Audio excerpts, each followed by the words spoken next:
Hello and welcome to another session on capital market and securities laws. In this session, we are going to discuss lesson number 11, that is listing obligations and disclosure requirements, which are governed under the provisions of SEBI LODR regulations of 2015.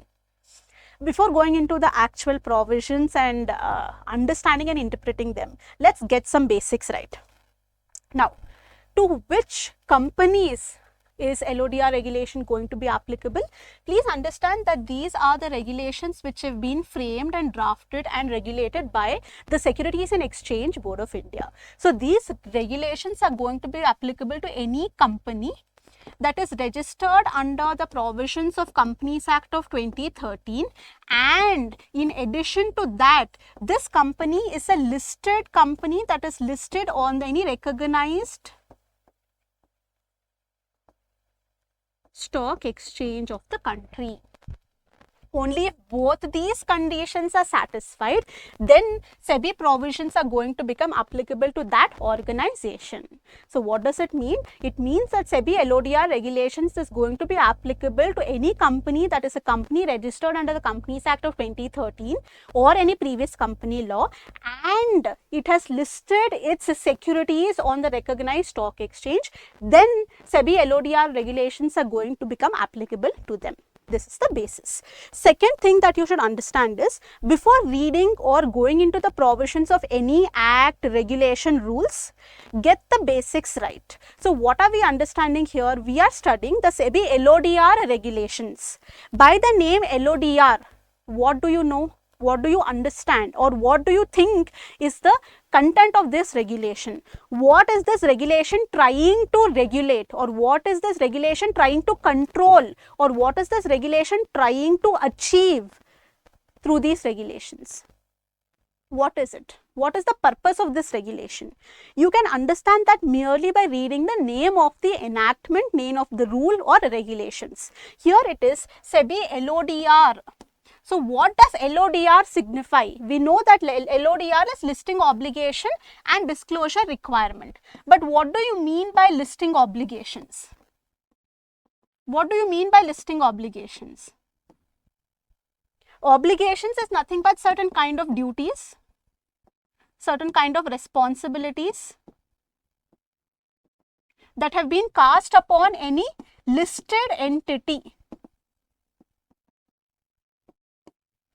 Certain extra duties, extra responsibilities are given to an organization merely because it has undergone a listing process and it is listed on the recognized stock exchange. Those duties, those responsibilities, those obligations are specified under the SEBI LODR regulations under the topic listing obligations. So what are those duties, what are those responsibilities have been mentioned under these regulations. That is what we are going to study. And second category is disclosure requirements.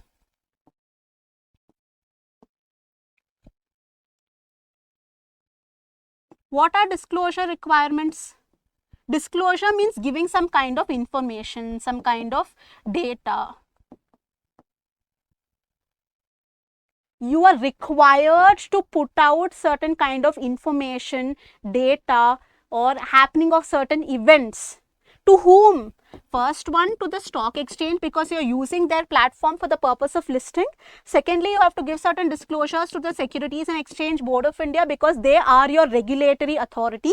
And lastly and most importantly, you have to make certain disclosures. You have to give out the information to the public at large because it is their money that you have taken for the purpose of your capital. So what are disclosure requirements? It is nothing but a list of information, a list of data, a list of happening of certain events that has to be given by the listed entity to the stock exchange, SEBI, and the public at large, because they are answerable. So under disclosure requirements, they are going to tell you what all information you have to put out, when you should give that information, to whom you should give that information, when, what, and to whom. These three kind of data is provided to you under disclosure requirements. So it is one of the obligations of the listed entities to make necessary disclosures as and when those disclosures become applicable, and these disclosure requirements are also clearly specified under LODR regulations itself. So what do you understand now? Why are we studying these LODR regulations? Because these are applicable to listed entities. Listed entities are those entities which have taken a lot of money from public at large. They are answerable to them, and they are playing or they are using the money of the public at large. So extra responsibility is going to be cast upon them. So that is why LODR regulation tells them there are certain duties that are required to be followed, certain obligations, certain responsibilities of the listed entities that is specified, and because they have taken money from the public at large, they are answerable. So what are those things that you have to put out in the public domain? That details are provided, and you just have to follow what is specified under these LODR regulations. So we are going to study the listing obligations, and we are going to study the disclosure requirements. Now, let's see the table of content. I have just divided the chapter into various topics and subtopics for the purpose of a better understanding. It's directly from the part of your ICSI syllabus. Now, let's understand the basics of what was the purpose of bringing the LODR regulations into picture. First, let's see the dates. 2 dates are provided. The LODR regulations were notified in September 2015 on 2nd September, and it was brought into force from December 1st, 2015. Why are these 2 dates different? Why are these 2 dates different, and what is the significance of these 2 dates? See, the date of notification means that was the day when the law was passed by publication in the official gazette. The law was passed by the Securities and Exchange Board of India. The regulations were passed. It was brought into force, applicable from a different date. Why is the law date and the applicable date different? Because you cannot expect a person to comply with the law immediately. There was an old law, you are bringing in the new law, or there was no law at all, now you are bringing the new law into picture. From the same day when the law is passed, if you make that law applicable, can the people comply with it or not? Specifically talking from company's point of view. Because LODR regulations has so many protocols, systems, and back-end work that is required to be done, that if you make it applicable from the next day, everyone is going to become non-compliant. So if we have passed the law on certain date, we have given time to the companies that we are giving you this duration. Within this duration, you make the necessary provisions within your organization so that you can become compliant with the LODR regulations. So certain time is given to the organization to incorporate all the necessary systems, protocol, mechanisms into place so that they can comply with the provisions in letter as well as spirit. So that is the 2 dates. One is the day when law was passed, and one is the day when the law was brought into force, when it became applicable to the organizations. But what was the objective behind passing these LODR regulations? Firstly, understand that, like I said, LODR regulations are applicable to any company form of organization that is registered under the Companies Act of 2013 or any previous company law, that is Companies Act of 1956. Now, we migrated from the Companies Act of 1956 to the Companies Act of 2013, and a lot of changes were also brought about in the new Companies Act of 2013. But the listing agreement or the basis of the foundation of listing of companies on the stock exchange was based on the previous Companies Act of 1956. Imagine there is a company, it has to comply with the Companies Act because it is a company registered under Companies Act, plus it is also a listed entity, so it also has to comply with SEBI provisions. So a company that has to follow Companies Act and also has to follow SEBI regulations, that means both the Companies Act and SEBI regulation should be in sync with each other. If Companies Act is saying something and SEBI provisions are saying something else, what is the company going to follow? Which is it going to give preference to? If it is going to follow one, it will become non-compliant somewhere else. If it is going to follow this, it is going to become non-compliant here. So what is the basis that whenever multiple laws are there and they are applicable to same organization, all those laws should be in sync with each other, should complement each other and should not be contradictory. So when we migrated from the Companies Act of 1915 to 56 to the Companies Act of 2013, there were major changes which were brought about, but our listing agreements were based on the Companies Act of 1956. So we had to bring about certain changes in the rules and regulations so that the listing agreement clauses are also in compliance with the Companies Act of 2013. That was one of the major reasons of enacting the SEBI LODR regulations of 2015, that is to align the clauses of the listing agreement with the Companies Act of 2013. And the second important objective of passing LODR regulations is there are various different categories of securities. You will be already aware of it. There are equity shares, there are debentures, there are preference shares, there are Indian depository receipts, there are units of mutual funds, there are securitized debt instruments. These are all different kinds of securities, and each one of these securities has its own features. And according to its features, it has different category of rules and regulations as well. So the listing agreement for equity share will be different from the listing agreement for a preference share. The listing agreement for a debenture is going to be different from a listing agreement for the Indian depository receipts. On the basis of the kind of instrument, the clauses of the listing agreement are going to be determined. Now, there were so many different categories of listing agreement for different categories of securities that it was so haphazard.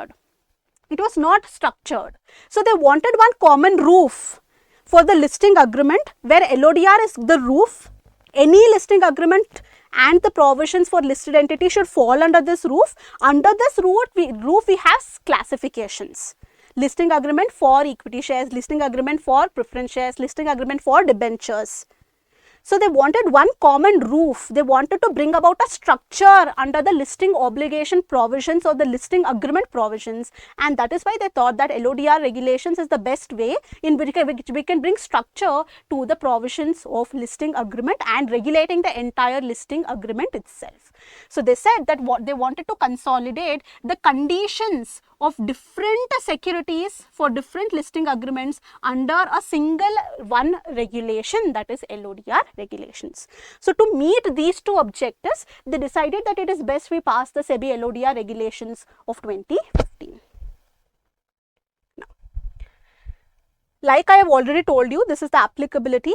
To whom will the LODR regulations become applicable? It is going to be applicable to any company that is registered under the Companies Act of 2013 or any other previous provisions of Companies Act, which is planning to offer its shares or securities to the public at large for subscription. That company is required, first one, mandatorily to list itself on the recognized stock exchange and become a listed entity. Once it is a company form of organization. Second, it has listed itself because it is raising money from the public at large by listing itself on the recognized stock exchange. Then it will comply with SEBI LODR regulations. So LODR regulations is applicable to any company form of organization registered under Companies Act and any previous company law. And it has raised money from the public at large by offering them various different kind of securities by listing on the recognized stock exchange, thereby becoming a listed entity. They have to comply with LODR regulations. Next, coming to the structure of LODR regulations. I have taken this directly from the bare regulations. Okay, so it is always advisable that whenever you are studying law, keep the bare statutory document with you. If it is a enactment, bare acts are there. Constitutional document itself is there. Regulations, regulation documents are there which are issued by the regulatory authorities. Keep those bare acts with you and then study. If you see this regulation, it runs over 3 pages. Various chapters are there. Here number comes as 12, but in addition we have added many extra chapters in between. So close to 15 chapters are there under LODR regulations. Now should we study each one of these chapters? Close to 1 or 3 regulations are there. Are we going to study all of them? The answer is no. The institute has selected certain provisions of LODR regulations and included in your syllabus. We are going to retain only those things that are provided by ICSI, and other things we are not going to cover. So if you see the entire LODR regulations, they are also structured in a beautiful manner, very well drafted. Chapter 1 is preliminary basics. Chapter 2 are basic principles governing the listing obligations and disclosures. Chapter 3 is the common obligation that is applicable to listed entities. I told you that there are different categories of securities. So, every chapter is not going to become applicable to every company. If you are an equity share, only chapter relating to equity share will become applicable to you. If you are a debenture, only chapter relating to debenture is going to become applicable to you. So like that, they have chapterized different kind of securities. So this chapter 3 is a common obligation for all listed entities. That means irrespective of what is your category, irrespective of the kind of security you are listing, this is mandatory for all companies that have listed itself on the recognized stock exchange. So this is common, applicable to all the listed entities. That is one most important chapter from your syllabus that you have to study. Next, if you see, they are all obligations but applicable to different kind non-convertible securities, applicable to non-convertible securities. This is specified securities and non-convertible securities. So depending upon what is the category of security, different chapters are going to become applicable. Okay, now coming to the actual provisions, we are going to begin from here. The actual regulations start. Before starting the provisions, I would like to tell that this is one of the most important chapters from your syllabus point of view, also from practical applicability point of view. Clearly, you can expect up to 10 marks from this single chapter. That has been the protocol of the institute. If you see any previous year question papers, major questions are asked from this chapter, that is the LODR regulation. So please pay extra attention to this particular chapter. Now, let's begin with the basics. Applicability regulation 3. I have already given you the foundation that LODR regulation is going to be applicable to any company that is registered under Companies Act and it has listed on the stock exchange. It has to comply with LODR regulations. The same thing has been provided even under regulation 3. It says that these regulations are going to become applicable to whom? To any listed entity. To any listed entity which has any one of the following category of securities recognized on the stock exchange. On the recognized stock exchange, it has listed any one of these categories of securities, then the regulations will become applicable to them. First one, specified securities listed on the main board on the SME exchange or the IGP. When they say specified securities, they mean equity shares or any instrument that can be converted into equity share on a later date. You have convertible debentures, you have convertible preference shares. So ultimately the outcome, the final result, if it is equity share, it is called as specified security. So if any company has listed its equity share or any instrument that can be further converted into equity share on a future date on the main board, that is the NSE or BSE, or on the SME exchange, that is Small and Medium Enterprises Exchange, and IGP, Innovators Growth Platform, anywhere if you have listed your equity shares or instrument that can be converted into equity shares, then LODR regulations are going to become applicable. Second one, non-convertible securities. You have debentures, you have preference shares, right?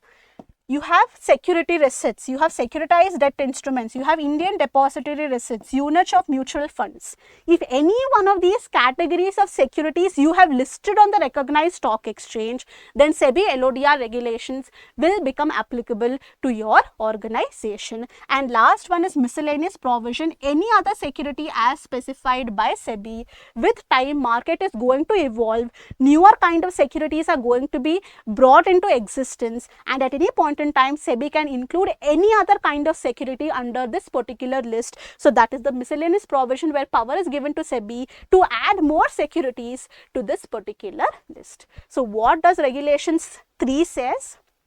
Regulation 3 says about applicability.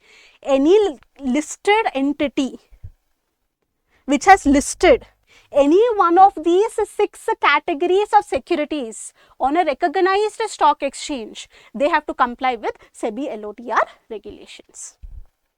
Now, Coming to the applicability of the regulations, we have told to which kind of company LODR regulations are applicable. Now we are talking about the regulations. Within the LODR regulations, there are different chapters. So, how are the regulations going to be applicable? Certain LODR regulations are applicable to all the listed entities, whether you have listed equity share, whether you have listed debentures, preference shares, units of mutual fund, Indian depository receipt, we don't care.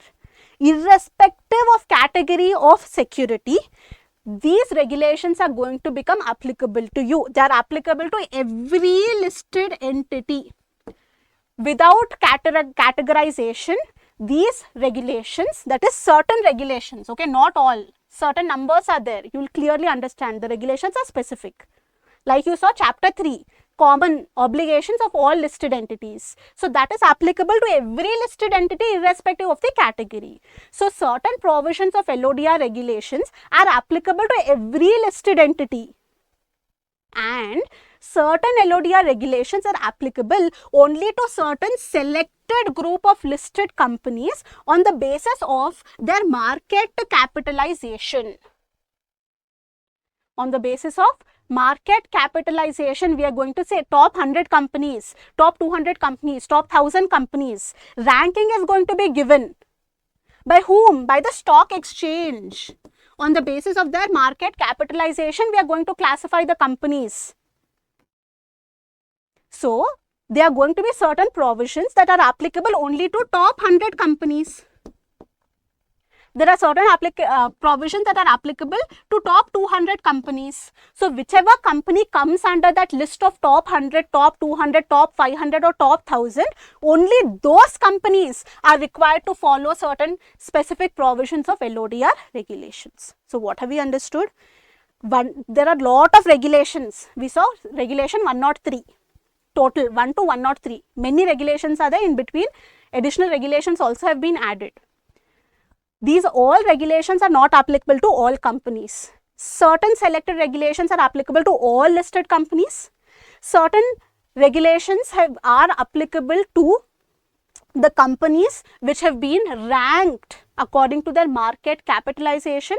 Only those selected companies have to comply with certain provisions. All other listed companies that don't fall under that selected group need not follow. So, if it is a law that is applicable to top 100 companies and company A is company falling under, let's say, 80th rank, and there is company C that falls under 150th rank. So, only company A has to follow that rule. It is not applicable to company C. Even if LODR regulation is applicable to company C, that one specific regulation which says that it is applicable only to top 100 companies, it will not be applicable to company C because that is 150th company. It is not coming under top 100 companies. So, company C need not comply with that regulation. Even if LODR regulation is applicable to that company, that one specific regulation will not be applicable because it clearly says it is applicable only to top 100 companies. That is second classification.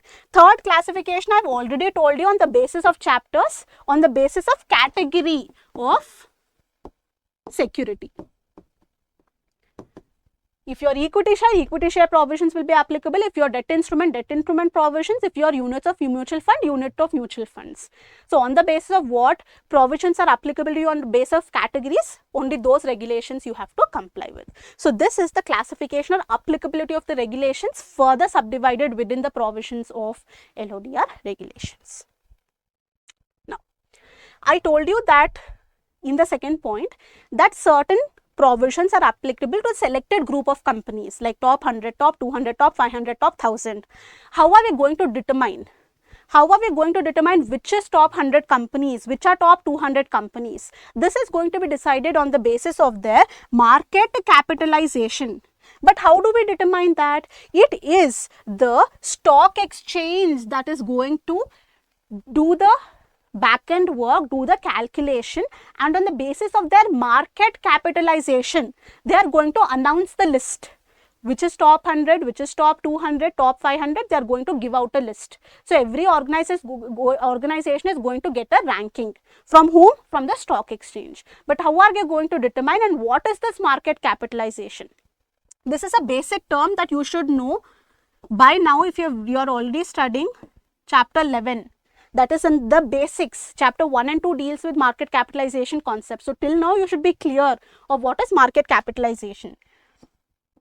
Market capitalization simply means what is the value of your capital in the market. That is nothing but the number of shares of the company outstanding into the market price on the stock exchange. So the market capitalization of the company is going to change on a daily basis.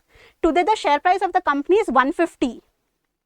Tomorrow the share price is 177. So the market capitalization changed. Every day the market capitalization of an organization is going to change. The value of a company is going to change with a change in the share price on the stock market. So how is the stock exchange going to determine the top 100 companies, top 200 companies? They are going to take average market capitalization. That they have told how are the stock exchange required to calculate it. So every recognized stock exchange should at the end of the calendar year is January to December, financial year is April to March. So here at the end of every calendar year, that is 31st March, they are 31st December, they are required to create list of entities that has specified their securities on that particular stock exchange. Means if 5 companies are listed on the NSE, 6 companies are listed on the BSE, NSE is going to prepare the list of only those companies that are listed on NSE. BSE is going to prepare a list of all those companies listed on the BSE. Okay. So NSE and BSE, every stock exchange is going to create its own ranking. So every stock exchange is required to prepare a list of entity by giving them ranking. On every 31st December, they are going to rank companies on the basis of what? On the basis of average market capitalization. I have already told you what is market capitalization. We are going to take the average. From which period? Because data is continuous. Every day the data is changing. So how much data are we going to take for the purpose of calculating the average? We are only going to take the data from 1st July to 31st December. 6 months duration. 6 months, what was the market capitalization, that we are going to take the average, and then we are going to give the list and we are going to rank the company, top 1 company, top 2, top 3, top 4. They are going to give rank 1, rank 2, rank 3, like that. Multiple lists they are going to clear, top 100, top 200, top 500, top 1000, top 2000. There is a limit, till there they are going to create, because there are lakhs of companies. So they have to create the list of entities and give them a ranking on the basis of average market capitalization, and for the purpose of taking the average, they are going to take the data for 6 months period, 1st July to 31st December. As on 31st December, they have to give you the list of entities falling under different ranks. This is for the purpose of identifying which is the top 100 companies, top 50 companies, top 200 companies. Based on that, the LODR regulations are going to become applicable.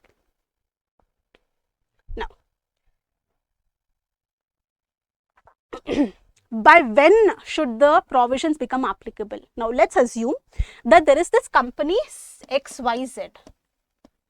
XYZ Limited, obviously, because it is a listed entity, XYZ Limited.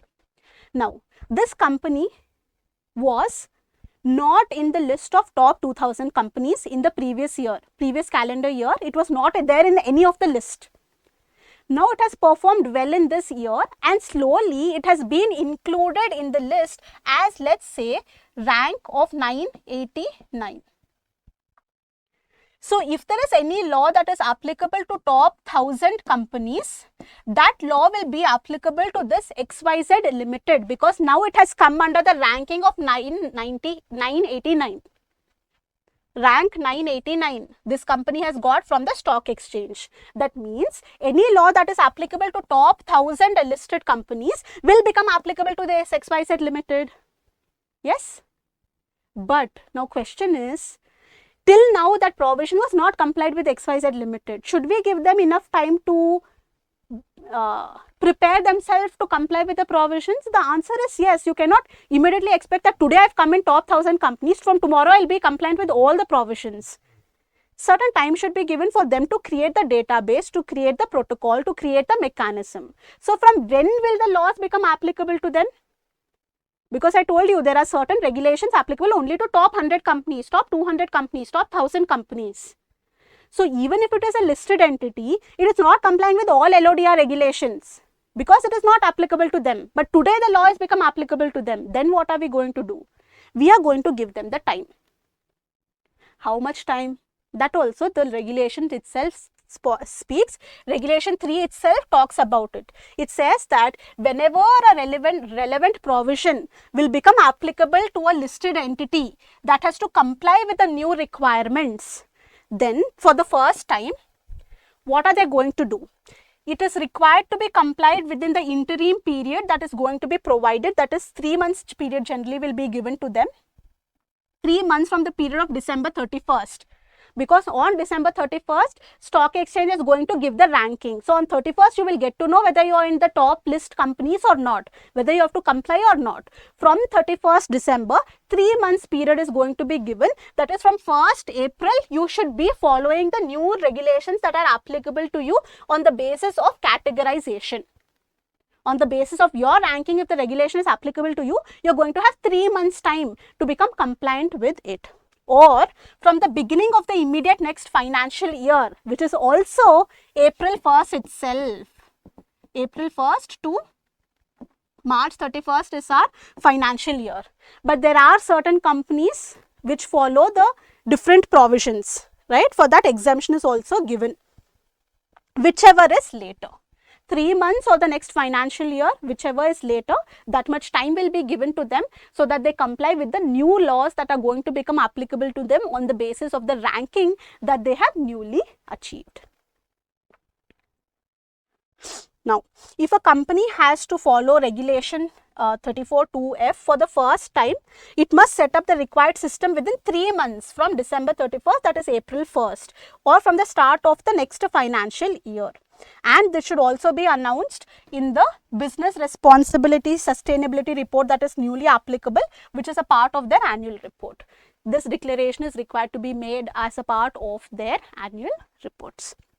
So this is the applicability in relation to market capitalization. Certain regulations are applicable to all the listed companies. Second, certain provisions are applicable to selected group of companies on the basis of their ranking. How are we going to determine the ranking? It is going to be determined by the stock exchange. They are going to create a ranking. That ranking is going to be based on the average market capitalization for the 6 months duration, July 1st to 31st December. 31st December, they are going to give the list of top companies. If you fall under the list of top companies, you have to comply with those specified regulations. If you don't follow under those top companies, you don't have to follow with those regulations.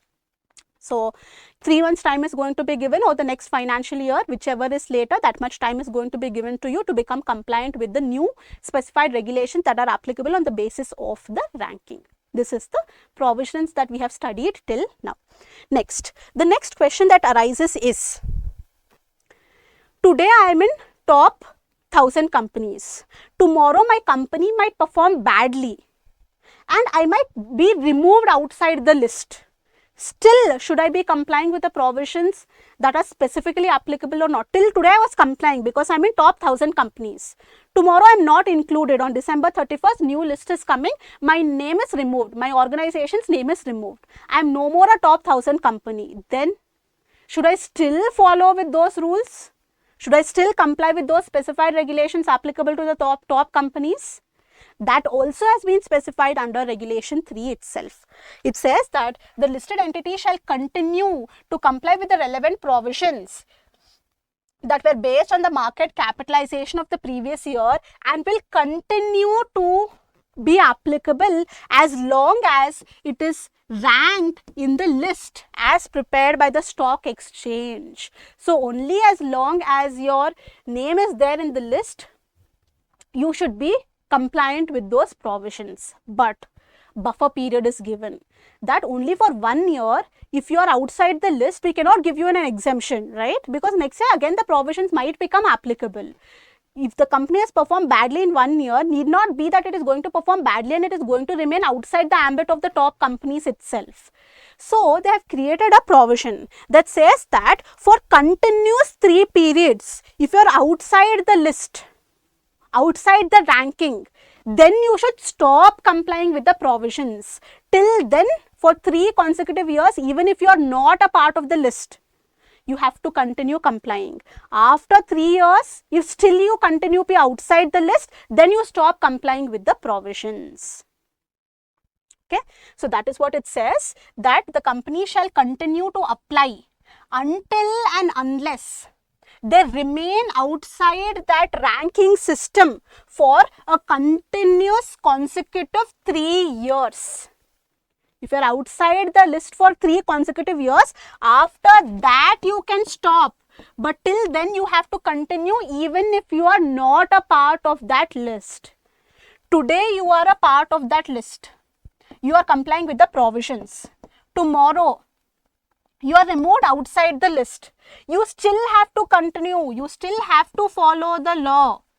Next, second year, you are not in the list. Third year, you are not in the list. Then you can stop following the laws that are applicable on the basis of ranking system.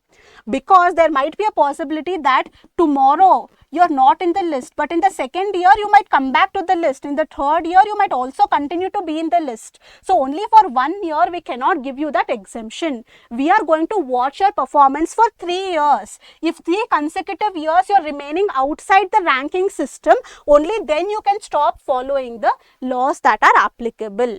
That is what has been told here, that if the listed entity remains outside the ranking system for a continuous 3 consecutive years, they can stop following the laws that are applicable to them at the end of financial year of the 3rd consecutive year. That is clear. Now, but one exception is given, that is if the kind of security you have listed is a debt security. That means you have taken in a form of loan, you have not taken in the form of shares from the public at large. You have issued a debt instrument to the public at large. Then even if you stop, even if you fall below the threshold limit, even if you fall outside the ranking system, even if you fall below the threshold of market capitalization that has been established, even then you should continue to apply merely because it is a loan, merely because it is a debt. Irrespectively whether you are there in the ranking or not. Today you are complying, tomorrow you are not applicable, not applicable, not applicable. Even then in all these years you have to follow. There is no provision of stopping. Stopping the compliance is not permitted at all for debt securities, even if it stays outside the ambit. Once the law become applicable to you, you have to comply with it forever because it is a debt security. Right, so that was the applicability provision under regulation 3. What category of companies, how regulations are applicable, how we are going to determine the ranking system, and what happens if you fall outside the ranking system, or what happens when the first time ranking system is going to become applicable to you. All these provisions we have discussed in detail under regulation 3. Now, let's go to the next regulation, regulation 28, which talks about in principle approval. In principle approval. What is the meaning of this in principle approval? Before seeing regulation 28, you should know the meaning. What is in principle approval? In principle approval is the basic approval. Is the basic approval. What is the basic approval? We are permitting you. As of now, we will allow you, subjected to the condition that certain other things are going to be compliant, certain other things are going to be done by you, then final approval is going to be given. In principle means ground level approval, basic approval, foundation approval is given, but that does not necessarily mean that you are going to get the final approval. If you fulfill certain conditions that are going to be attached, certain things that you are required to do, after that we will give the final approval. As of now, go ahead is given. You can go ahead and prepare to comply with various other provisions. If you comply with that, we will give you the final approval. That is the meaning of in principle approval. So what is in principle approval? It is a preliminary or conditional approval which is given by a regulatory authority, by a stock exchange, by a governing body, indicating that it has agreed with the proposal, it has agreed with the idea. But final approval will be granted only after certain extra conditions are going to be fulfilled. So go ahead, in theory, the regulator agrees to your plan, but subject to fulfilling the formal requirements for getting the final approval. So it is the ground level approval. Clearance is given to initiate the process, but the process will be completed only after you fill various other conditions and requirements. So who is going to give you in principle approval for the purpose of listing? Because LODR regulations are going to become applicable only if it is a listed organization. You should take the permission for the purpose of listing. Whose permission are you going to take? And various stages in principle approvals are going to be required. If the company is going to initiate some new thing, in principle approval is going to be required. From whom should you take the in principle approval? That is specified under regulation 28 of the LODR regulations.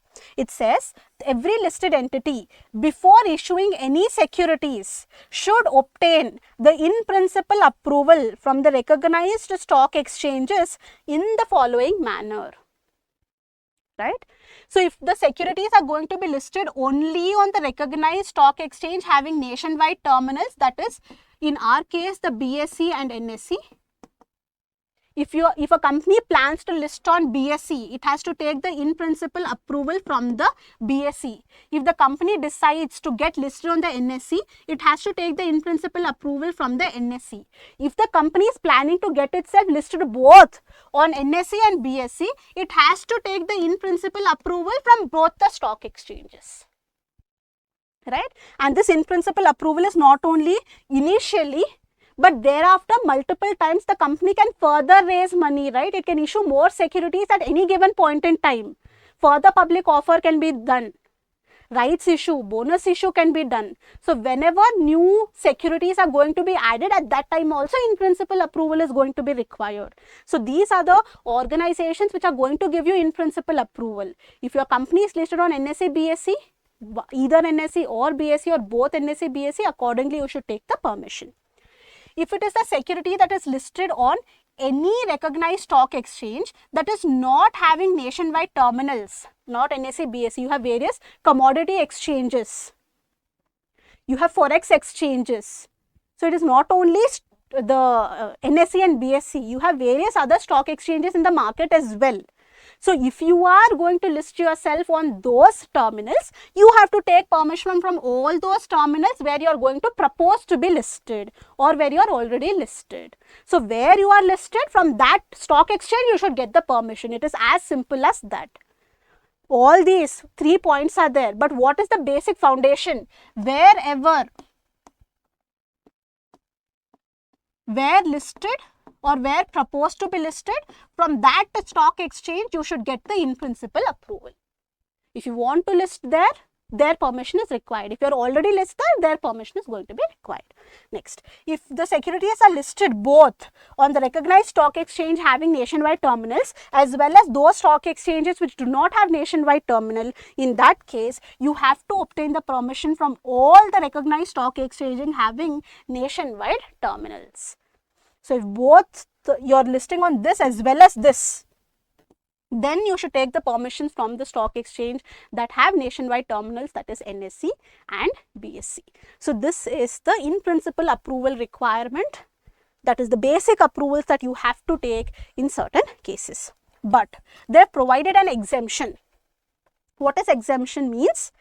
The provision in relation to in principle approval will not be applicable. You don't have to take the in principle approval. But in what case?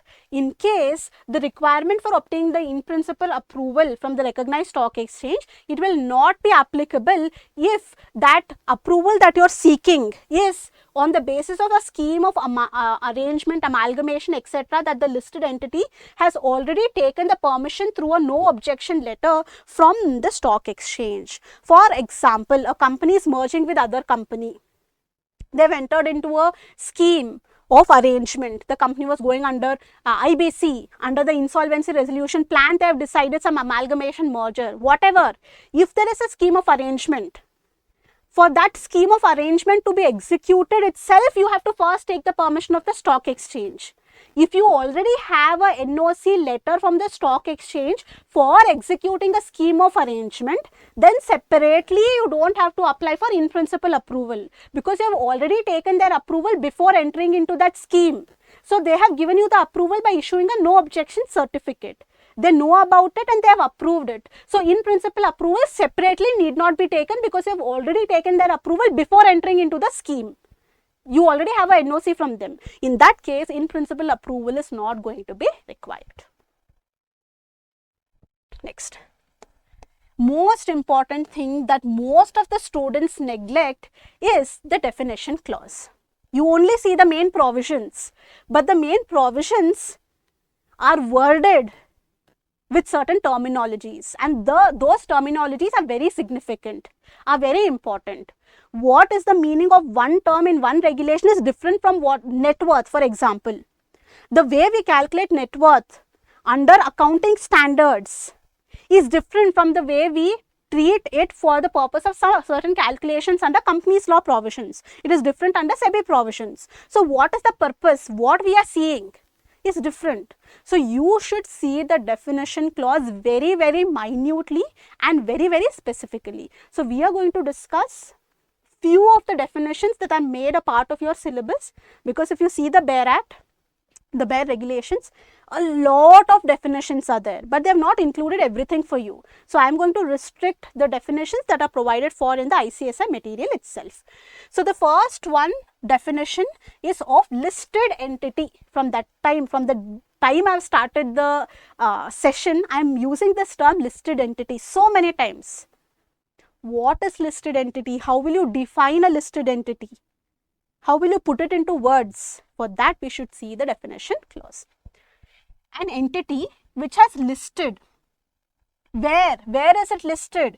It is listed on the recognized stock exchange. What has it listed? It has listed its securities on the stock exchange. How has it listed? By issuing these under various schemes to the public at large. And how? By entering into a listing agreement with the stock exchange. Any entity that has entered into a listing agreement with the stock exchange for the purpose of listing its securities under various schemes where it is issuing these securities to the public at large is a listed entity. So what is important here? Listing agreement becomes important here. Every entity that is listed mandatorily has to sign a listing agreement. And who are the parties to this listing agreement? One is the company that is going to be listed on the stock exchange, which is proposed to be listed on the stock exchange, and second party is the stock exchange itself, where it is going to list itself. So there are a lot of obligations that are going to be cast upon the company once they sign this listing agreement. Listing obligations, we saw the name of the regulation, listing obligations. How are those obligations entrusted upon you? Through this agreement. You are answerable to the stock exchange. Stock exchange is going to monitor you, they are going to regulate you. So you have to enter into this listing agreement. So what is a listed entity? Any entity that is listed on the stock exchange by issuing securities, by listing its securities that it has issued to the public at large under various schemes, and it has entered into a listing agreement with the recognized stock exchange, that kind of entity is going to be called as a listed entity. Now, second important definition, designated securities. Designated securities. So long list is there. Specified securities, non-convertible debt securities, non-convertible redeemable preference shares, perpetual debt instruments, perpetual non-cumulative preference shares, Indian depository receipts, securitized debt instruments, security receipts, unit of mutual fund, zero coupon, zero principal instruments, or any other security miscellaneous provision. So what these kind of the securities that are addressed to under the LODR regulations, all cumulatively are going to be called as designated securities. Designated security means each one of them can come under the category. Like zero coupon, zero principal instruments are what?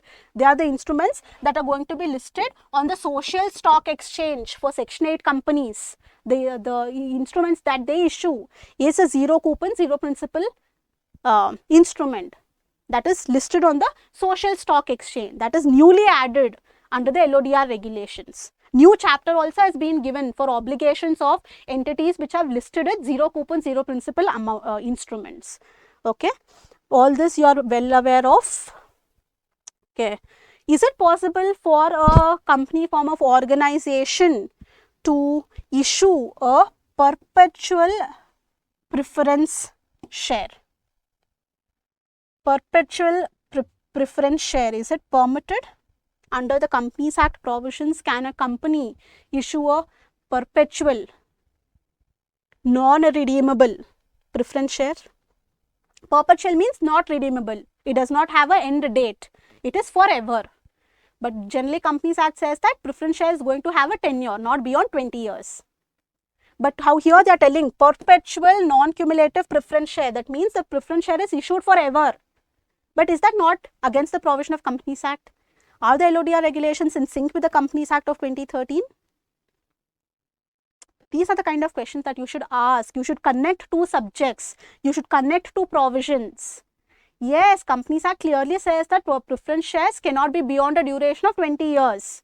Perpetual preference shares cannot be issued by regular companies. It cannot be issued. But if it is a company that is belonging to a banking sector, then certain permissions and exemptions are given. So this has been included for that sector of companies. If it is a company belonging to the banking sector and they want to list it, that is why it is included under the ambit of LODR regulations. It is not applicable to general commercial kind of organizations. All others, you are aware of different kind of instruments. All these different kind of securities put together collectively is going to be called as designated securities. Next, third, specified securities. I have already given you an explanation for specified security. Any instrument that is an equity share or any instrument that can be converted into equity share on a future date, that kind of instrument is going to be called as a specified security, where the final outcome is an equity share, then it is a specified security. Okay. So what is specified security? Equity shares and any convertible security is the final outcome of which is also equity shares, as defined under clause EE subregulation 1 regulation 2 of the SEBI ICDR regulations is going to be considered as a specified security. I have also included that regulation 2 subregulation 1 EEE of ICDR regulation, which says that specified security means equity shares and convertible security. So same definition has been retained for the purpose of ICDR regulations and LODR regulations. What do they say? Specified securities means equity shares and any convertible security, the outcome of which is equity share. Right? So that is specified security. So in the LODR regulations, wherever you come across the term specified security, you know that they are going to talk about equity shares. Next, listing agreement. I have already introduced you to the term of listing agreement. It is an agreement that is entered into between the company that is going to be listed on the stock exchange and the stock exchange itself. These are the two parties to the listing agreement, stock exchange and the company that is listing on the stock exchange. In the listing agreement, various obligations, duties are going to be mentioned that has to be followed by the company. So listing agreement is an agreement that is entered into between a recognized stock exchange and an entity. So they are the parties. But for whom? Who is going to initiate the process? This initiation of entering into an agreement is going to be done on an application that is going to be submitted by the entity to the recognized stock exchange. It is the stock exchange that is the constant party. It is the company which is going to come to the stock exchange and ask them the permission to list their organization on the stock exchange and thereby enter into a listing agreement. So this agreement is going to be initiated by the company. The company has to approach the stock exchange that I want you use your platform for listing my shares or my securities. Give me permission. So the entire process of entering into a listing agreement is going to be initiated by the company because they are going to approach the stock exchange on the condition they are agreeing that we are ready to follow the listing obligations. We are ready to comply with the conditions that you are going to impose. Undertaking to comply with the various conditions for listing for the designated securities. See, designated security means all the securities put together. Whatever this company is planning to issue, whether they are issuing equity shares, preference shares, debt, IDRs, units of mutual funds, whatever is their objective, whatever is applicable to designated security, I am ready to comply with those conditions. So, listing agreement is an agreement entered into between the company and the stock exchange, initiated by the company who is approaching the stock exchange for the purpose of listing on a condition that I will comply with all the conditions that you are going to impose for the purpose of listing my designated security. This is the meaning of the term listing agreement. Next, net worth. The term net worth. Here they have not defined it. They have just said that net worth is going to have the same meaning as it has under section 2 subsection 57 of the Companies Act of 2013. So they have not defined at all in the LODR regulation. They are saying that if you want to understand what is net worth, please go to Companies Act section 2 subsection 57. See that same meaning is going to be given here. So what is section 2 subsection 57? A long definition is given for the term net worth, and here they have given calculation in the definition. It's slightly difficult to understand like this, so I have just simplified it for the purpose of explanation, but you please go through every term that has been given in the definition. Section 2 subsection 57 of the Companies Act 2013 defines net worth, which is also the definition under LODR regulation. It says that to calculate the net worth, we are going to take the paid up share capital of the company. To that, we are going to add all the reserves that are created out of the profits of the organization. We are going to add the value of the securities premium account, and we are going to take the debit and credit balance of profit and loss account. If it is a profit, and if it is a loss, minus. After that, we are going to subtract the accumulated losses, the expenditures that we have incurred, and the miscellaneous expenditure that have not been written off. After doing this calculation, whatever value you get, we are going to consider that as net worth. But the important thing is the values that you are going to take, it should be based on the latest audited balance sheet. It should not be an unaudited balance sheet. After auditors have signed it, what value is there, that value should be taken into consideration for the purpose of this calculation. And here we have said that all reserves that are created out of profits are taken into consideration. But in the definition, they have given an exemption that this does not include, the reserves does not include the reserves created out of revaluation of assets, reserves created by writing off depreciation, reserves created out of amalgamation. These three categories of reserves should not be taken into calculation for calculating the net worth. Definition is that much. Don't worry, they are not going to ask you to calculate the net worth. You should just know what is net worth, right? Paid up capital plus free reserves out of the profits plus securities premium account plus the debit credit balance of the P&L account minus all the deferred expenditures minus all the accumulated losses minus all the expenses that have not been written off is net worth. While taking the reserves into consideration, we should not consider three reserves which are created out of revaluation of assets, out of writing back the depreciation, and out of amalgamation. These three categories of reserve should be not taken into consideration while we are calculating the net worth requirement. And the most important thing is every figure that you are going to take into consideration here should be based on an audited balance sheet. So this is the definition of net worth as applicable under section 2 subsection 57 of the Companies Act as well as provisions of LODR regulations. Next term, related party. very, very important and has a very, very huge scope under LODR regulation, because there are related party transactions.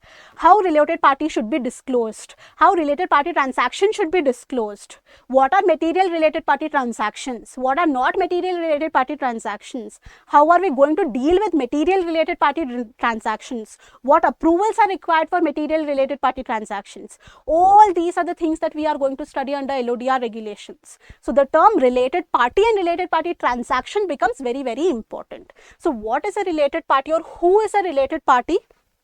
Regulation 2, subregulation 1, clause ZB defines the term related party. It says related party means a party as defined under subsection 76 of section 2 of Companies Act 2013. So that is the definition. Further, they have given proviso clause. One proviso clause is there.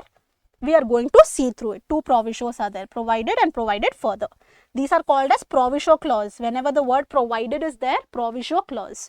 So the main definition they have not given here. They are saying that whatever is provided under section 2 subsection 76 of the Companies Act for defining the term related party, even under LODR regulation, we are going to consider the same definition.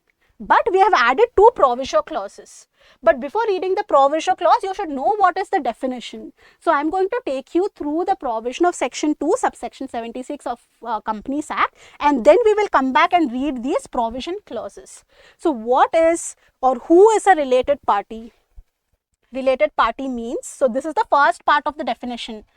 Why I have included like this is, this entire definition of related party is divided into three parts. Part 1 is the definition, part 2 is the first proviso, part 3 is the second proviso. Okay, this entire definition under LODR regulation of related party is three parts. First part is the definition applicable under Companies Act, second part is the first proviso, third part is the second proviso. Now I am taking you to the first part of the definition, which says that related party means a related party under section 2 subsection 76 of the Companies Act or under the applicable accounting standards. So to understand the first part, we should go to what? We should go to the provisions of section 2 subsection 76 of the Companies Act of 2013, which is again a very, very lengthy definition for related party, which has 9 subclauses, each one being very important. So now I have simplified each one of these in the explanation first. So I am now dealing with the definition of related party under section 2 subsection 76 of the Companies Act, which is also the definition of related party under regulation 2 subregulation 1 clause ZB of LODR regulations. What is the first clause? It says related party means the director or his relative. So we are talking about related party. Related to whom? We are talking about listed entities. So one constant is going to be listed entity. To this listed entity, who is related is what we have to identify. So we are going to keep the base foundation as listed entity and identify whether a particular person, company, organization is related to this entity or not. Okay. So who is a related party to the listed entity? Any of the directors of the listed entity or the relatives of the director will also become relatives for, will become related party to the listed company. For example, Raj is the director of ABC Limited. So automatically, by the virtue of his designation in the organization, he is directly related to the organization because he is on the board of directors. He is going to take major decisions. He is going to approve decisions. He is going to vote at the board meetings. They are going to decide the future of the organization. So he is directly related to the listed entity. The entire entity is in the hands of the board of directors. So obviously there is a direct relationship between the listed company, because that is a separate legal entity, and the director. Separation of power, separation of entity, right? We have the concept. So the company is different from its directors. Company is different from the shareholders. So the directors are directly related to the listed company, so they become the related party.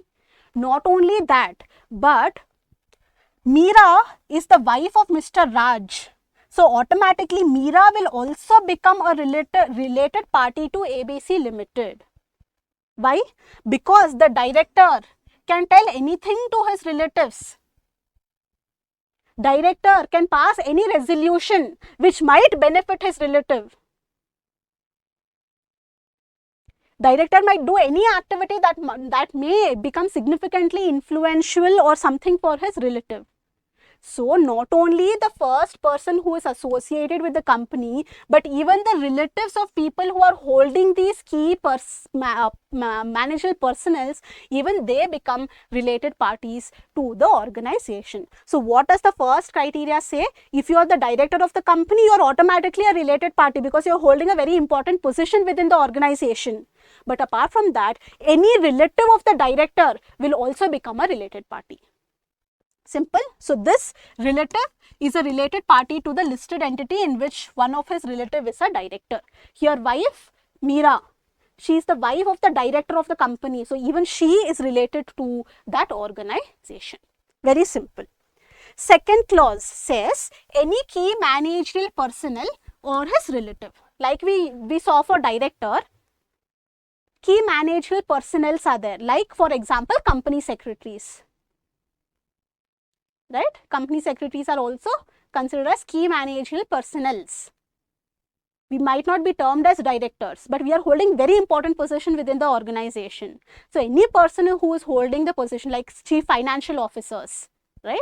So if you are holding any key managerial personnel apart from the term director, if you are holding any important position, even you will be related to the entity directly, and your relatives are also going to become related parties to the company.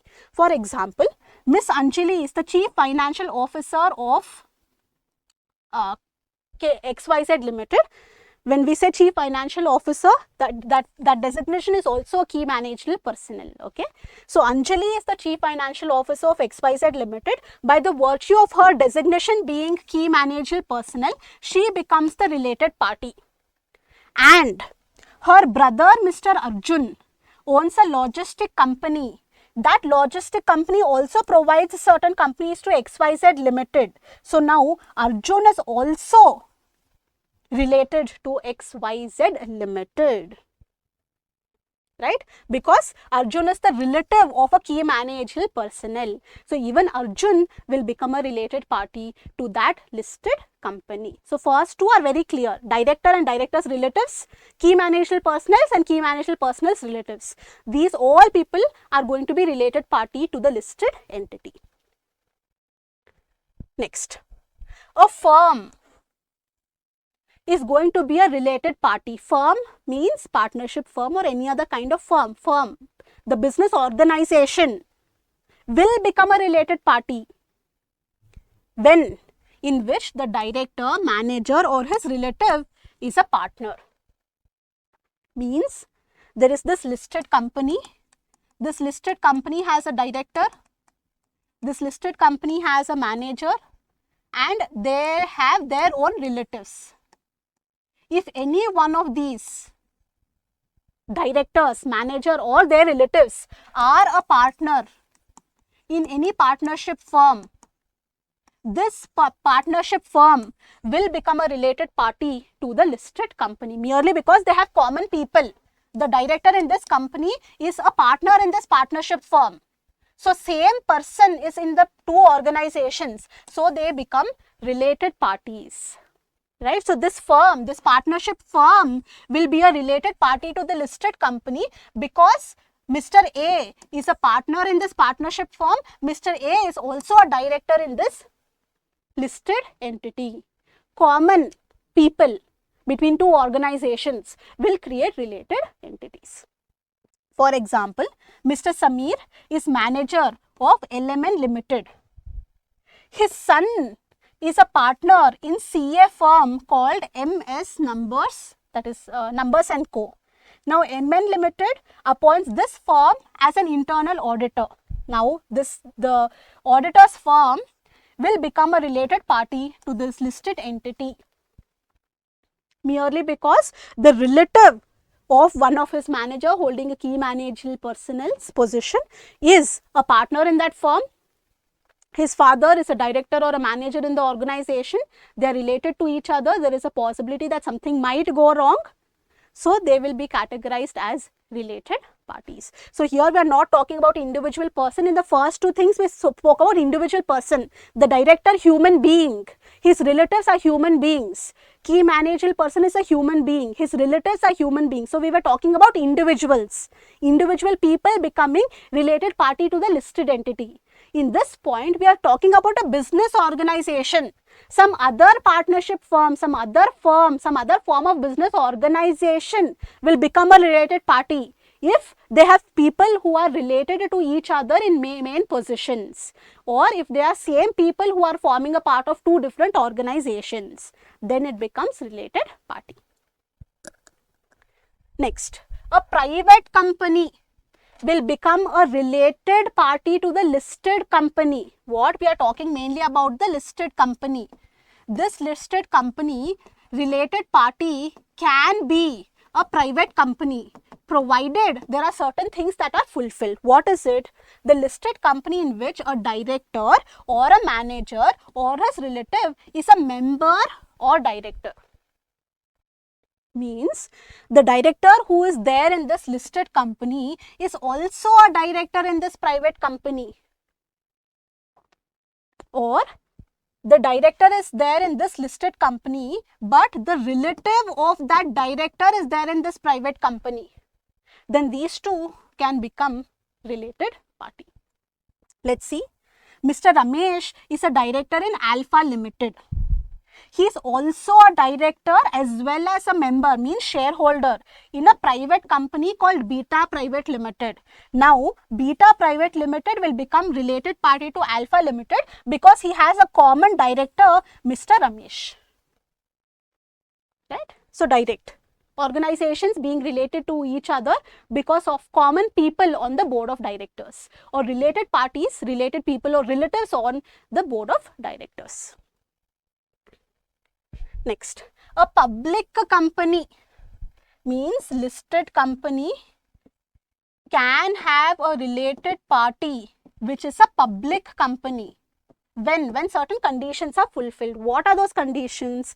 Public company in which the director or the manager is a director or and holds along with the relatives more than 2% of the paid up share capital.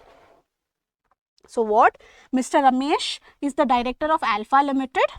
He is also a member, that is a shareholder of Delta Limited, and he holds 3% of shareholding in Delta Limited. Now, Delta Limited will become related party for Alpha Limited because the director, Mr. Ramesh, is also a member holding 2% or more of paid up share capital in Alpha Limited. So, Alpha Limited and Delta Limited will become the related parties. Next.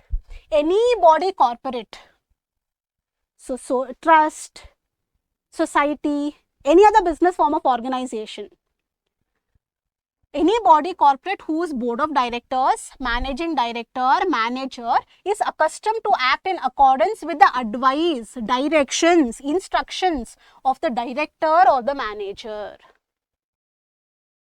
where you have no key important position, you do not have shareholding, but your authority is such that the board of directors are listening to your advice. Whatever is being executed in the company is taking place on the basis of an advice, instruction or directions of that person who is related to the other organization. Then these two entities that will become the related parties. Let's take Mr. Ravi is the director of Omega Limited. Zeta Corp is a company that always follows the business instructions given by Mr. Ravi. So, Zeta's board never acts independently. This Zeta Corporation, whatever business decisions they take, whatever resolutions they pass, they always follow the instructions of what Mr. Ravi says. Now, this Zeta Corp and Omega Limited will become related parties. Why? Because Mr. Ravi is the common party.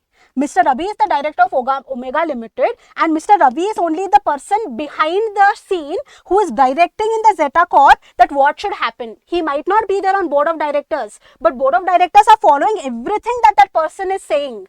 He might create a shell company where he is nowhere linked to the company, but the company is running on the instructions that he is giving.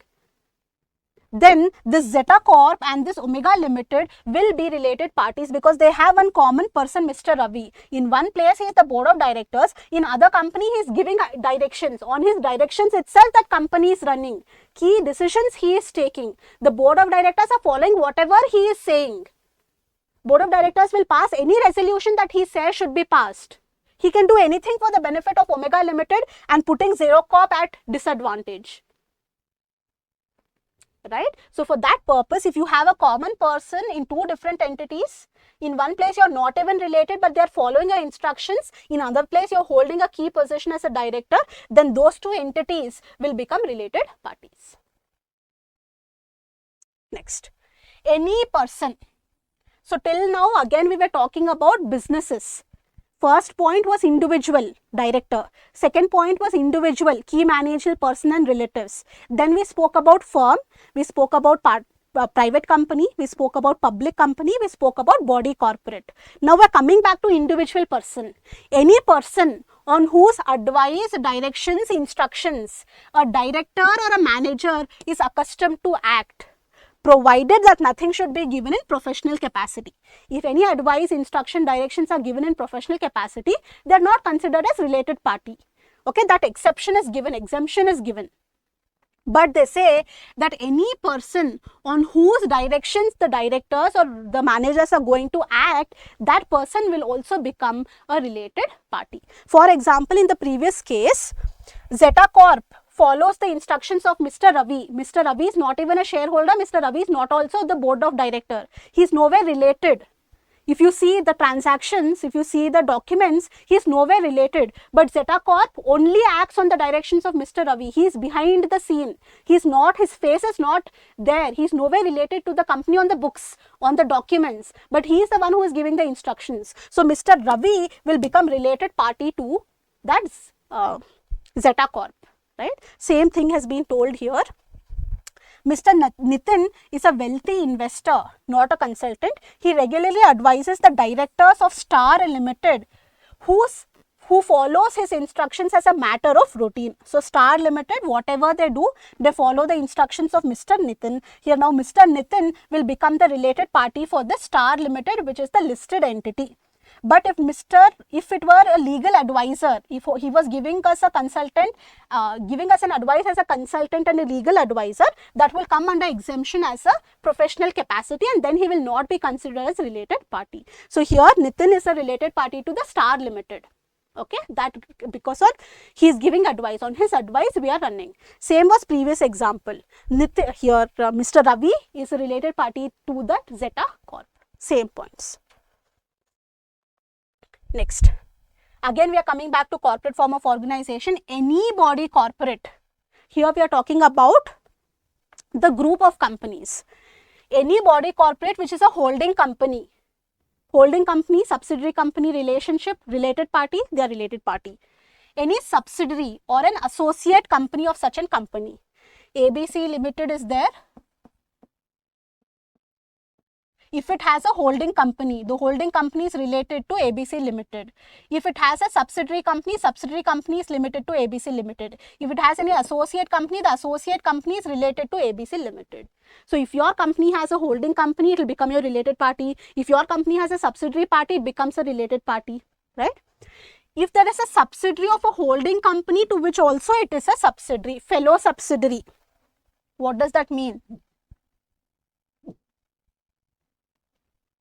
Company A is the holding company. Company A has two subsidiaries, subsidiary 1, subsidiary 2. Subsidiary 1 and subsidiary 2 are not related to each other in any way. But merely because they have a common holding company, these two will also be considered as related party. That is called as fellow subsidiary companies. These two companies will also now be related parties. Next, an investing company is also considered as a related party. So if somebody has invested money in this company, company B has put his money in company A by whatever joint venture or whatever, B and A will become related parties. ABC Limited is a subsidiary of Global Holdings Limited. So Global Holding Limited will become a related party to ABC Limited. So this is with respect to group of companies, holding subsidiary, associate or joint ventures or investing companies. These relationship is also considered as a related party. And lastly, okay, same thing. This is for the purpose of subsidiary. That was for the purpose of holding company. I gave an example. Here I have told PQR Limited and STU are subsidiaries of the same holding company Megacorp. Subsidiary 1, subsidiary 2. This is the holding company. Now subsidiary 1 and subsidiary 2 will also become related parties. I have already given this example. This is for the purpose of last point, that is investing company. Tech Invest Limited holds 25% in AppDev Private Limited, making AppDev its associate company. So now Tech Limited and AppDev Private Limited will become related to each other on the categorization of investing companies, associate company, because they have invested 25% and more. So it becomes an investing company. And lastly, any such other person as may be prescribed from time to time, they have kept it open under the various rules. You can incorporate different other parties as related parties depending upon the evolution of the transactions. These are all considered as related parties under the provisions of the Companies Act 2013 as well as Regulation 2 Subregulation 1 ZB of the LODR regulations. But I told you this is the first part of the definition under LODR regulations. It has two more clauses which are proviso clause. But before going into that, so let me take you through the mind map or chart that I have made to simplify the definition of related party under section 2 subsection 76 of the Companies Act of 2013. See, we saw a lot of points. We saw close to 9 points. We can subdivide that, and for easy remembrance, individual connections, director of the company, relative of the director, key managerial person and relative of the key managerial personnel.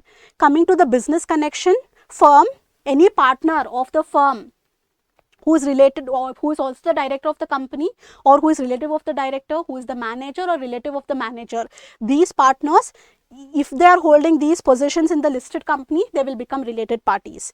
If it is a private company, they are holding directorship or shareholdership with the director of the company or manager, they become related parties. If it is a public company also, director and shareholding on the basis of that, they become the related parties if they are holding 2% or more.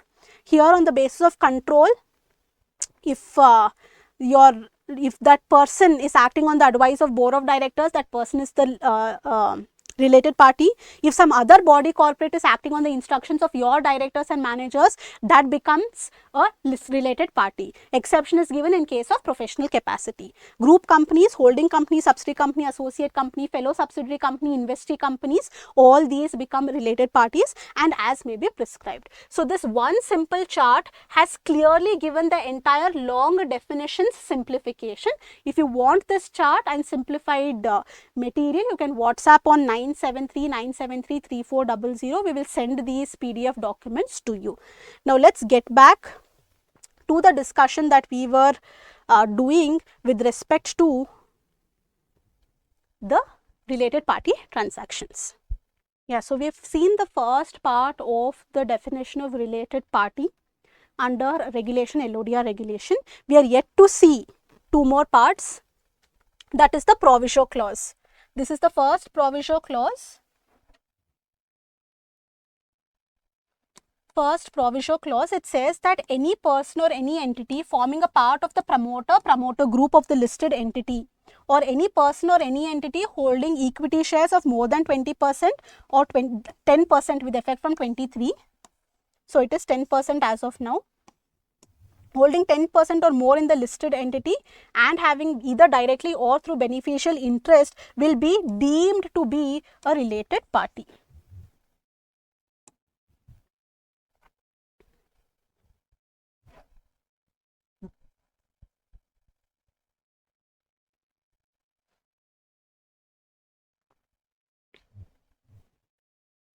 So I've explained the first part of the definition. We are remaining with the two parts of the definition as per 2(1)(ZB). I told you the definition is divided into three parts. One is the main definition as given under the provision of Companies Act 2013.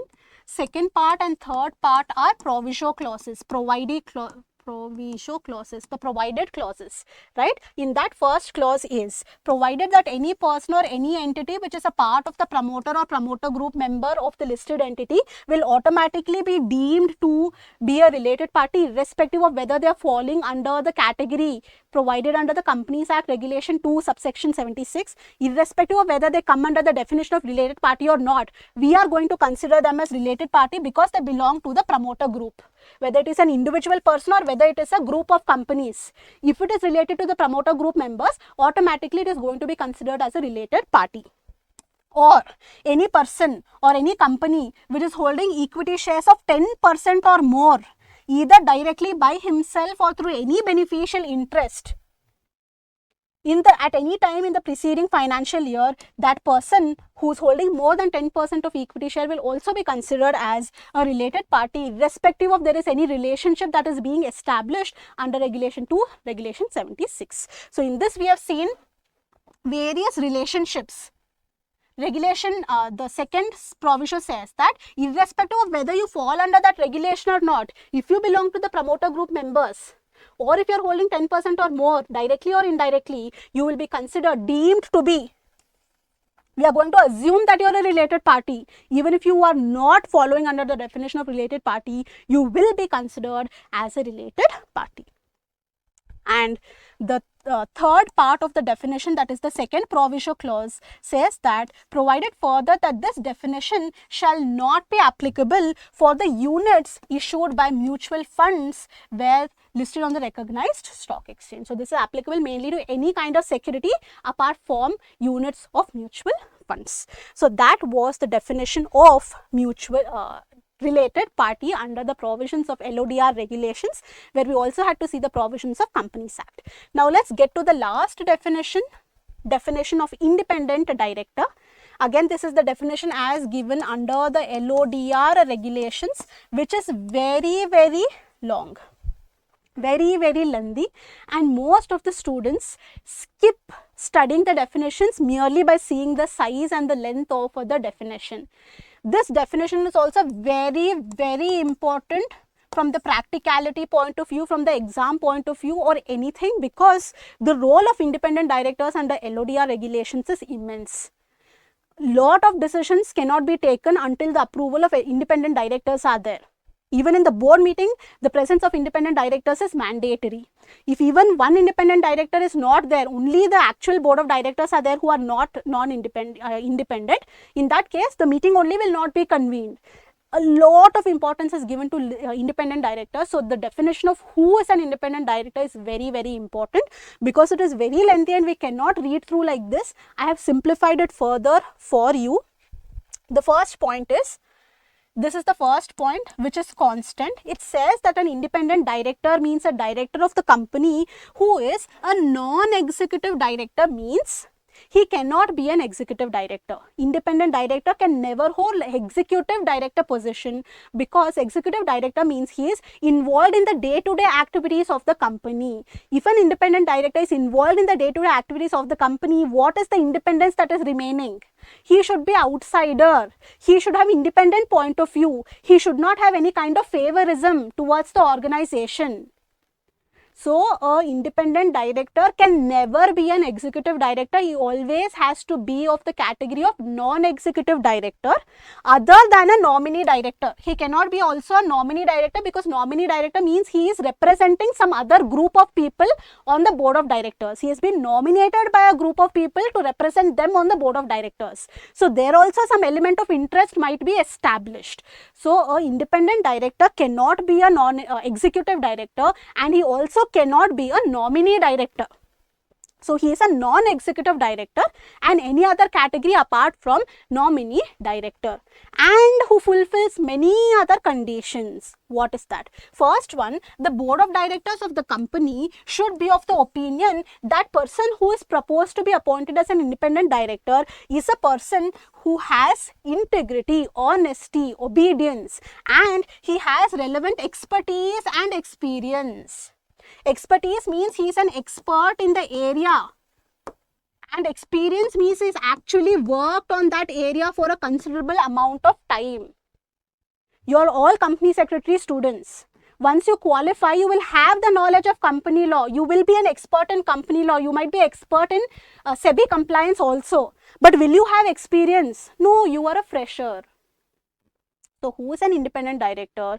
Independent director is a person who, in the opinion of board of directors, should be of a person of integrity, honesty, obedience, and he should also have the relevant expertise that the directors are looking for, in addition to certain experience that they want.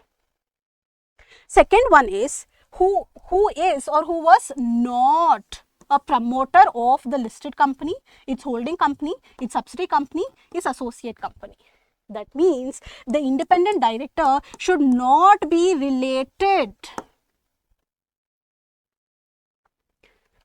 He should not be the promoter of the listed company in which he is proposed to be appointed, or the holding company's promoter, or listed subsidiary company's promoter, or associate company's promoter. He should not belong to the promoter group of listed company, holding company, subsidiary company, associate company, and neither a member of the promoter group of the listed company. He himself should not be the promoter of these companies, plus he should not also know any person from the promoter group members. He is not a member of that promoter group as well. That is the second condition. Next, who is not related to the promoters or directors? Who is not related to the promoter or director of the listed company in which he is going to be appointed, not only of that company where he is going to be appointed, but he should not be related to the promoters or directors even of the subsidiary company, holding company, or associate company. He should not know the promoter of the holding company, he should not know the promoter of the subsidiary company, he should not know the promoter of associate company. He should not be related to the promoters or directors of any one of these organizations. Only then he will be able to maintain the transparency and independence and give valid judgments without creating any kind of bias. Anybody who, apart from receiving director's remuneration, has no material, financial or pecuniary relationship with the company in which he is proposed to be appointed, in its holding company, subsidiary company, associate company, or their promoters or directors during the 3 immediately preceding financial, including the current financial year. So, the independent director should not get any money from the company, holding company, subsidiary company, associate company, directors, promoters. Apart from getting the sitting fees for being an independent director, the remuneration for being an independent director, apart from that, you should not receive any kind of financial benefit, remuneration, pecuniary measures, whatever you might call. No financial transaction between the independent director, the company, its holding company, subsidiary company, associate company, promoters, directors. With none of them, the independent director should have any kind of financial transaction. In the three preceding financial year or even in the current year, should not have any kind of pecuniary relationship. Apart from getting the remuneration for being an independent director, no other financial transaction. None of whose relatives means if Mr. A is planning to be appointed as an independent director, is proposed to be appointed as independent director in the company, Mr. A's relatives, his relatives should not hold securities or any kind of interest in the preceding 3 financial years or in the current year of a face value in excess of 50 lakh rupees or 2% of the paid up capital, whichever is higher as may be specified. So, even the relative should not have any kind of significant holding in that company, because if the relatives are the shareholders holding so much stake, he will obviously always take the decision in favor of the shareholders and do whatever is required. So, if the person who is going to be appointed as independent director, if his relatives are holding 50 lakh rupees worth shares or 2% of paid up capital, whichever is higher, if they have that much of holding in the organization, this Mr. A cannot be appointed as independent director. Or any one of his relative is indebted to the listed company, means they have some money due in excess of as the amount may be prescribed in the previous 3 financial years or the current financial year. So, if any money is due not only to the listed company but also to its holding company, subsidiary company, associate company, directors, promoters, if any kind of indebtedness is there, loan is there between the company and the relatives, even then independent directorship cannot be given to Mr. A because his relative has some kind of financial obligations or relationship with the entity. No shareholding, no loan. If your relatives are the shareholders holding significant stake, or if your relatives have any kind of debt in relation to the company, then that person whose relatives are associated in a financial capacity with the organization, that person cannot be appointed as an independent director. So, none of their relatives should have shareholding, none of the relatives should have any kind of debt with the organization. Next, none of whose relatives, it is the continuation of point 5, C and D, have given any guarantee or provided any security in connection with the indebtedness to a third party. Okay, guarantee, no relationship of guarantee also should be there, or any other pecuniary transaction or relationship of more than 2% or more of the gross turnover or total income.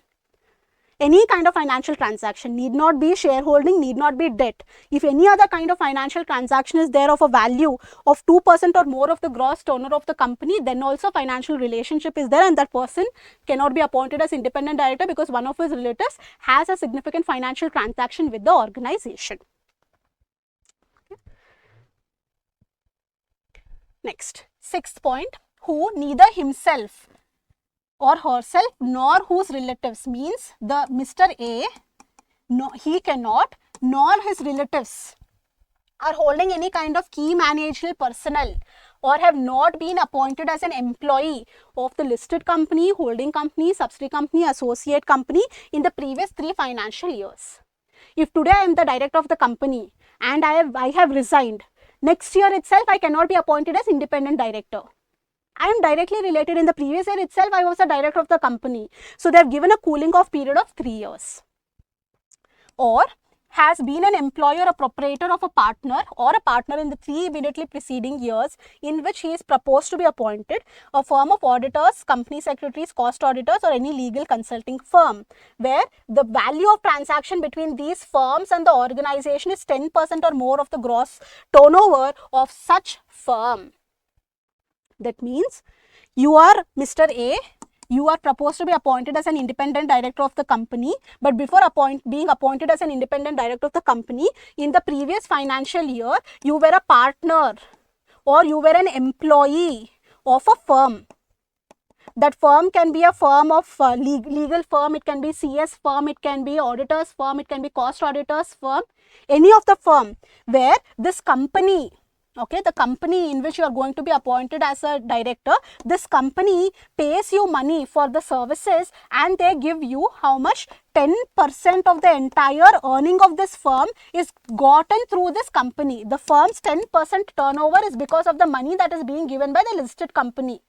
Right? So, if you are a part of this firm, you are employed in this firm, then you cannot be appointed as an independent director of this company because you are related to the firm which receives 10% or more of the gross value, total income from that listed company. So, you cannot be appointed. Neither you nor your relative should hold this position in these key firms. Even then, you cannot be appointed as independent directors.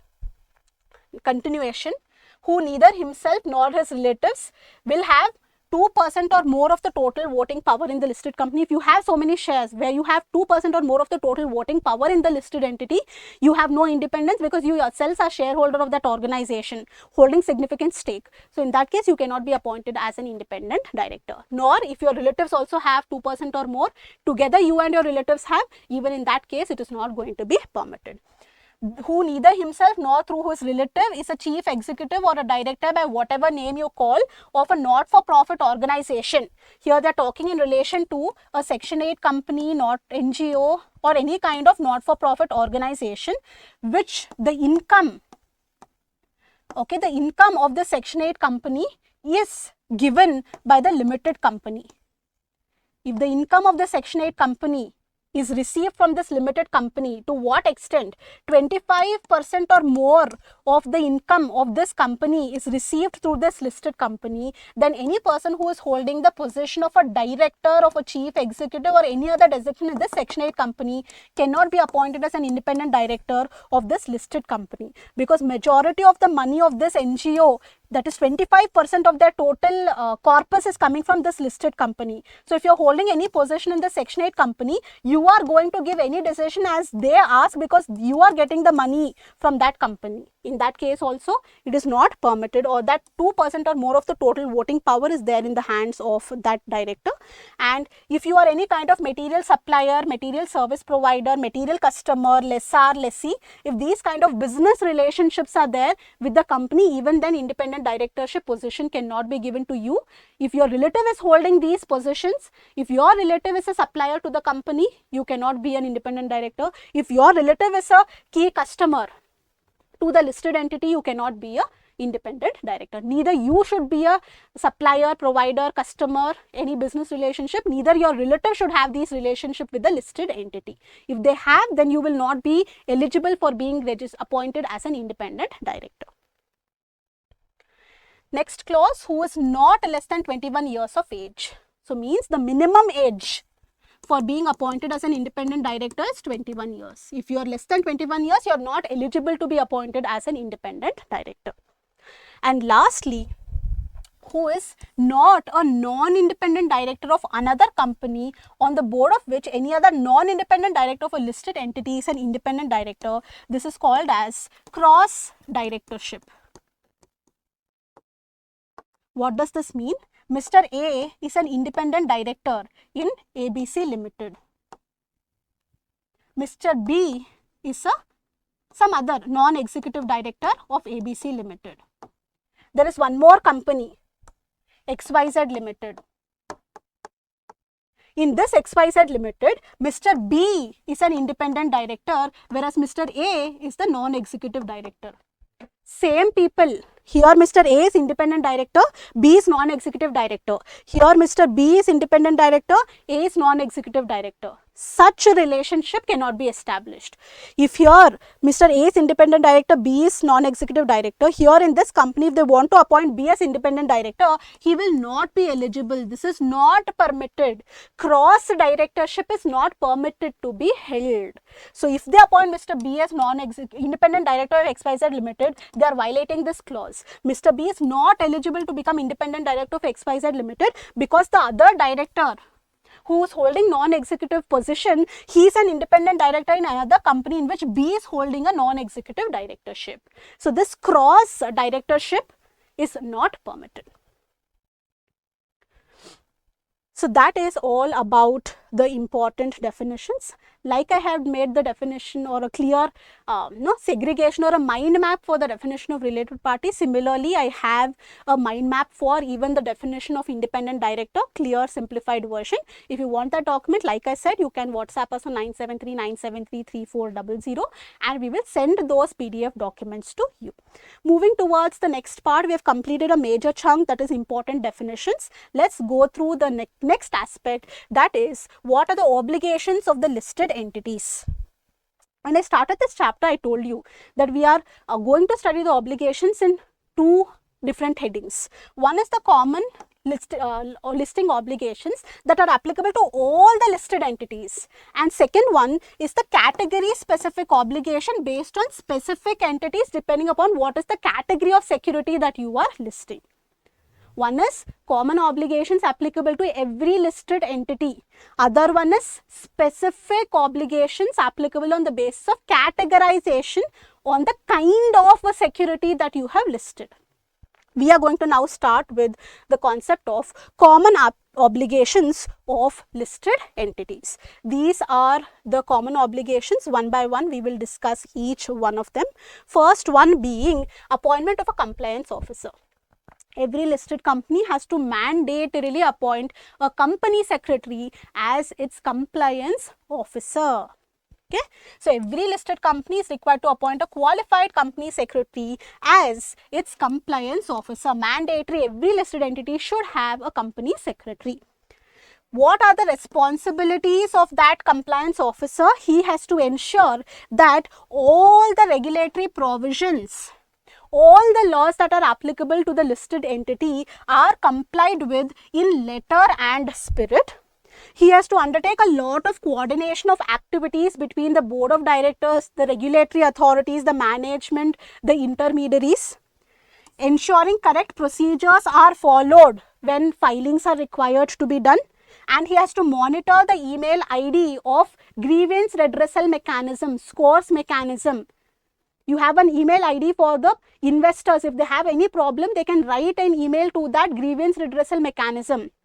So that email ID should be under direct control of this compliance officer. These are the basic responsibilities that are cast upon the compliance officers whose appointment is mandatory for every listed entity. So the first common obligation or responsibility of a listed entity is to appoint a company secretary as its compliance officer. The second responsibility is appointment of a the first one, continuation with respect to appointment. If there is any vacancy in the position of the compliance officer, they are going to have 3 months time. Within 3 months time, if somebody is resigned, you should appoint a new person within 3 months, right? That is the procedure. But no such appointment shall be filled until and unless all the other laws and obligations as may be required have been complied with the new person. Vacancy, that is just 3 months, you should fill the vacancy. Second obligation is appointment of a share transfer agent, right? You have an option. Either you can appoint a share transfer agent, or within your organization you can create a department for handling the share transfers, right? The listed entity shall either appoint a share transfer agent or may manage the share transfer facility in-house, but this is subject to a certain limit. Once your number of shareholders or security holders cross a certain threshold limit, you should get a trade share transfer agent. So that is the requirement, because you're dealing with public at large. If they want to execute a share transfer, how is the procedure going to be carried out? So for that, you should have a separate department within your company who is handling share transfers, or you can handle that, outsource it to the share transfer agents. Option is given to the listed entities. Next, cooperation with intermediaries and registered with SEBI registered intermediaries, means it is the responsibility of the listed entity to ensure that whatever work is required to be done with the SEBI registered intermediaries, because you are a listed entity, you need the depository services, you need share transfer agents services, you need the a lot of services from the banks. A lot of work is there with other intermediaries, the bankers. Okay, so you have to coordinate with the SEBI registered intermediaries for executing the work. That is the responsibility of registered entities. The listed entities itself should ensure that whatever work is there with the intermediaries, they should do it properly. So wherever applicable, the listed entity should cooperate and coordinate and submit correct and adequate information to all the intermediaries, like credit rating agencies, registrar to an issue, share transfer agent, n number of intermediaries are there. With them you should have proper coordination, cooperation, and give them the necessary details. Preservation of documents. You are a listed entity, all your documents are significantly important for the public at large. Today the scam might not be known, but after a few years we might know that some wrongful practice has taken back. So to know whether that has happened, we will refer back to the documents. So those documents are required to be maintained. So every listed entity is required to maintain certain documents. The documents are classified into two parts. One, documents that have to be maintained permanently. You cannot destroy those documents. Other category of documents are the documents that you should maintain for a minimum of 8 years. A list is given under the regulations itself. What are the documents that you should maintain permanently? What are the documents that you should maintain for 8 years?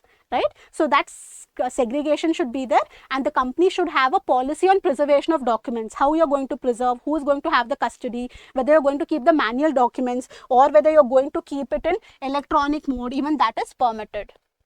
right? So every listed entity should have a policy for preserving its documents, and that policy should be approved by the board of directors. And we are going to classify the documents into two forms. One are the documents whose preservation is permanent in nature. You can never destroy those documents. Permanently you should maintain.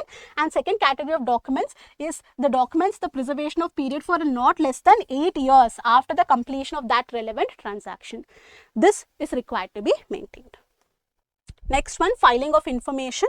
Every listed entity, like I told you, have to give out a lot of information to the stock exchange, to the Securities Exchange Board of India, to the public at large. So they have to do a filing of a lot of reports, statement, documents, something or the other to the stock exchange on the electronic platform or to the SEBI or recognized stock exchange, and put in place all the infrastructure that is required for its compliance. Timely basis compliance with LODR regulations and SEBI provisions should be done by doing the necessary filings that have been guided. You have one-time filing, quarterly filing, annual filing, half-yearly filing. So every compliance is mentioned. It is the responsibility of the listed entity to ensure that they are complying with the necessary filings. Scheme of arrangement. Whenever they are going to enter into any amalgamation, merger, reconstruction, it should be presented to the court and tribunal, and you should, before it is given to those things, you should get the permission from the stock exchange. None of the schemes should be violative of any of the provisions of securities laws. Securities laws means laws brought into force by the Securities and Exchange Board of India for the stock market, for the securities market. So nothing, your scheme of merger, amalgamation, anything should not violate the provisions of securities laws. And before entering into these, before you lay down these schemes for approval before the court or the tribunal, you would also obtain a no objection certificate from the recognized stock exchange and the Securities Exchange Board of India. Lastly, payment of dividend, interest or redemption and repayment. Whenever you are going to make the payment of dividend, or you're going to pay the interest, or you're going to do the redemption, or you're going to repay any amount, redemption of preference shares or repayment of the entire loan, repayment of the debentures, whenever these payments are going to be made from the listed entity to its security holders, it should use only electronic mode of payment as approved by the Reserve Bank of India. Only electronic mode should be used, but for any reason, if electronic mode is not possible, it should be paid only by payable at par checks. And where the amount of dividend is more than 1,500 rupees, it should be done by speed post. It should be sent by a speed post. The check should be sent by a speed post.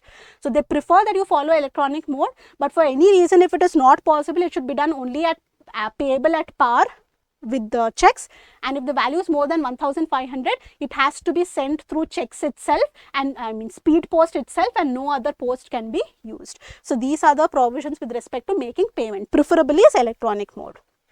Next, grievance redressal mechanism. We know that scores mechanism is established, so it becomes the responsibility of the listed entity to become registered and to create a profile of the company on the scores mechanism, and if they get a direct complaint from the investors, they should redress it within the given duration of 21 days. Or if they are filing a complaint through the scores mechanism because you have not addressed through their query, you should also be diligently and active on the scores mechanism to solve the investor grievance. That is the responsibility under the grievance redressal mechanism. Next, fees and other charges to be paid to the recognized stock exchange. The listed entity is using the platform of the stock exchange, so you should pay them money. You should pay them fees for using that platform. Multiple renewal fees will be there. So whatever fees is there, or if you are further making a further public offer, whatever, whenever any fees becomes payable, diligently you should pay that fees to the stock exchange in the manner that has been specified. You should not evade the payment of charges or fees as may be levied on you by the stock exchange. So these are the primary responsibilities or obligations of the listed entities under LODR regulations. In the next session, we are going to discuss the other obligations, corporate governance provisions, which is also a very, very important chunk. For now, I would end the session here. It's quite enough for today. If you have any questions, you can leave it in the comments. I will ensure that I reply to each one of you. Also, like I said lastly, if you want that simplified version of the definition of related party and simplified version of definition of independent directors, you can WhatsApp us on 973-973-3400, and we will send the PDF documents to you. Till then, happy learning, study well, and I'll see you in the next session with further provisions of LODR regulations.